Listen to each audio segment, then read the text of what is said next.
Hey there, Michelle G here, and I was wondering, have you ever heard of relational dialectics? Well, these fancy words simply describe the yin and yang elements of our relationships and the balance we must find within each element. This concept within the communication theory describes that our relationships are in a constant state of flux, with internal conflicting poles occurring in a wave-like or cyclical pattern over time. Basically, relationships are just like riding a roller coaster. You're up and then you're down. The part that alarms me about this is the introduction to this concept. The closer you and your lover become, the more conflict that will arise to tear you apart. Interesting. If you choose to practice what they call dialectical thinking, meaning you observe the interactions within your relationships as well as those outside of your relationships, tensions and stressors should be minimal to non-existent, theoretically. When you practice this form of thinking, you really see and listen to others. Suddenly, connecting is no longer on a superficial level. Instead, it becomes an experience. Think about it. Your most memorable moments are because of an experience, something that moved you, something that left an imprint inside of you.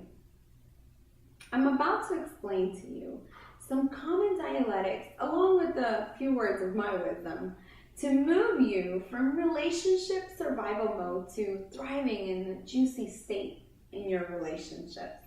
Like that? Connectedness and separateness.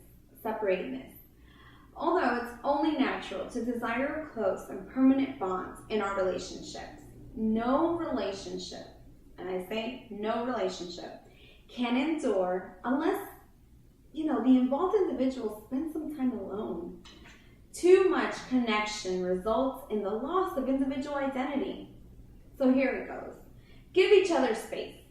Don't be afraid to have me time or schedule time with your friends and your children without one another. It's good for you.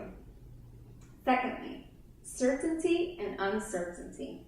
Relational partners need predictability along with a sense of assurance in their relationships.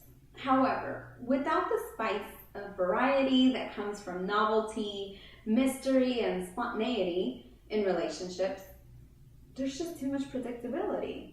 So with that, they become bland, monotonous, simple, fixed. Try something new. It's how you and everyone else around you continues to grow. Openness and closeness.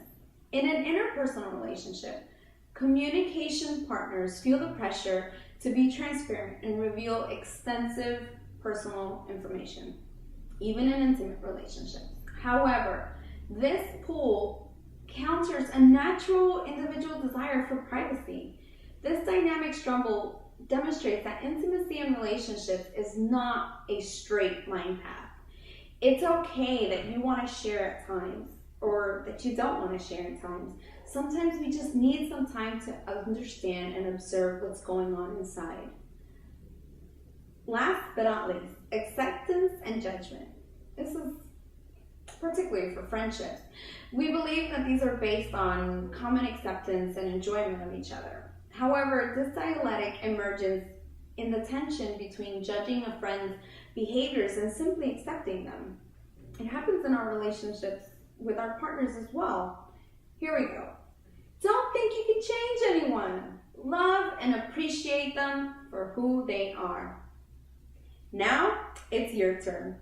Share your stories on non-confrontational ways you deal with these opposing tensions in your relationships. Post your comments below. Until next time, Michelle G here, reminding you every day is a new day to reignite your relationships.